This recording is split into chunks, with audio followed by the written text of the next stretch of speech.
從登上神壇到被眾人打垮，從天才教授到被逼退網，被網友們稱為法考郭德纲的羅翔老師到底做錯了什麼？是什麼原因讓他如此招人嫉恨？羅翔老師第一次被人网暴的原因來自訪談節目中訴說的一段往事。2003年的冬天，當時的羅翔還是一個讀博的學生。那天他在街上路過雙安商場天橋的時候，遇到一個滿頭白髮的老太太，在這陌生的城市到處找人問路，可是四周的人都不愛搭理。內心善良的羅翔於心不忍，便上前詢問情況。老太太說：“我從北京西站一路步行到這裡，只想找一家法律援助中心。”從北京西客站走到雙安商场，你想一想，那走了幾個小時？听到老太太的要求後，羅翔叫了一輛車送老太太一起過去。而當時的羅翔早已拿到了律師執照，對於老太太大老遠步行進京尋求法律援助的案件，他是第一次見。雖然內心充滿好奇，但他一路上選擇了沉默不說話。說白了就是不想惹麻煩，還有點擔憂，所以他選擇了逃避。車子到了目的地，老太太似乎看穿了這位年輕人的心思。下車之後說：“真的很感謝你，你就不用陪我上去了，別影響你的仕途。”一句簡單的告別的話，瞬間戳中了羅翔的內心，讓他羞愧萬分。在大部分人眼中，這只是一件平常不過的小事，但是卻影響了羅翔的一生。羅翔在面臨着一個分岔路口的時候選擇了逃避，以至於這麼多年過去，他始終不能原諒自己。作為一個法律工作者，身上背負着公平與正義，但是在遇到大眾需要幫助的時候，羅翔卻下意識地選擇逃避。正是因為如此，他成为了網絡鍵盤俠聲討的對象，各種污言碎語遍布整個評論區。不過還有很多網友是理智的，他們知道重要的不是犯錯，而是敢於承認自己的錯誤。羅翔是少數能夠正視自己黑暗的人，也是能夠用自己的軟弱面面對他们的人。同時，當年的羅翔也是一個狂妄桀驁的人。1995年，18歲的羅翔考進北大，開始了大學生活。第一次來到北京，在沒有父母的束縛下，羅翔徹底放飛自我。第一天來到宿舍就跟同學喝酒，有時還會騎着自行車在北京城打轉，日子過得好不快活，甚至還會在不懂粵語的同學面前賣弄海闊天空。此時的羅翔年輕有為，身姿挺拔，還有着一頭茂密的頭髮，看起來妥妥的青年才俊。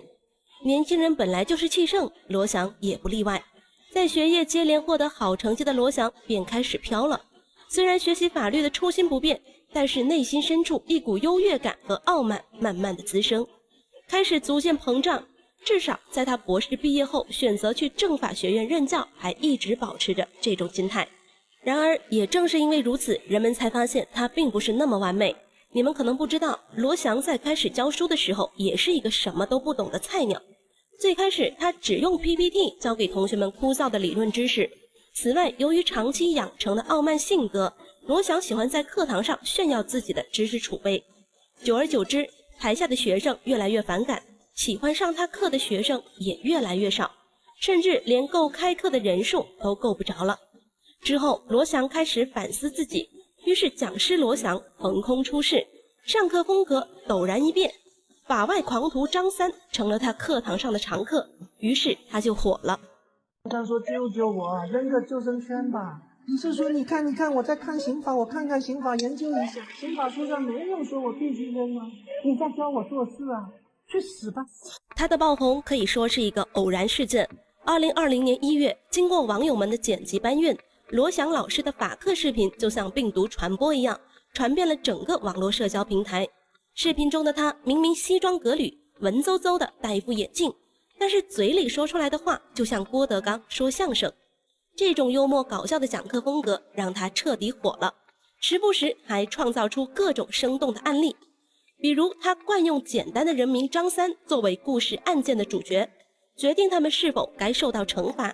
因此名不經傳的張三在他的編排下，將整部刑法典中的罪行用各種奇葩的手段翻了個遍，小到治安處罰，大到死刑。因此張三被網友們稱為中國最傳奇的男人，還有一個獨特的外號叫法外狂徒。同時給張三編排各種死法的羅翔老師也被網友們稱為張三獵人，甚至還有不知道他真名的叫羅翔，還以為他就叫張三。那麼當時的羅翔到底有多紅呢？從他發布第一條視頻開始，2天之內漲粉100萬，他成為了 B 站成立以來3個月內漲粉最快的 UP 主，如今更是漲到了1800多萬粉。隨着人氣暴漲，很多人開始認識這位神奇的教師。可是人紅是非多，樹大就容易招風。2020年9月8日，羅翔在微博社交平台發布了一則動態，引發爭議。微博的內容是：要珍惜德行，不要成為榮譽的奴隸，因為前者是永恆的，後者卻很快會消失。當時恰巧遇上了某大會剛剛結束，這條看似普通的讀書感悟，卻讓許多別有用心之人惡意解讀成了諷刺國家英雄。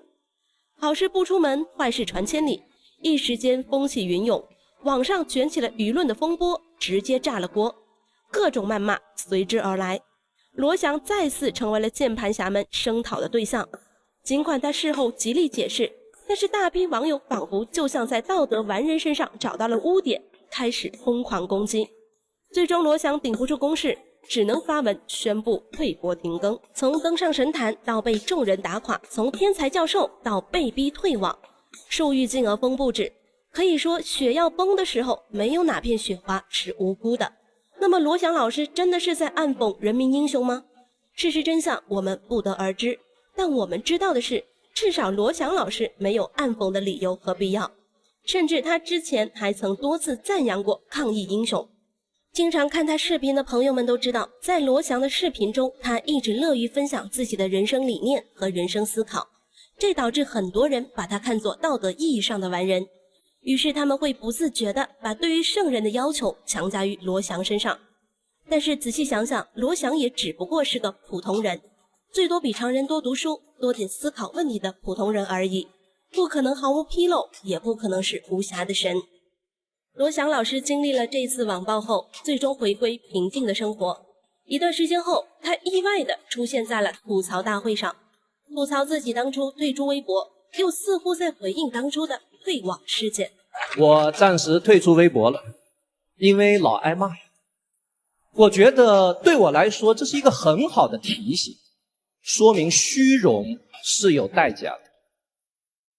有句話就是寫給我的，榮譽是有限的，只有德行才是永恆。這句話要時刻放在心裡，但千萬不要發到網上。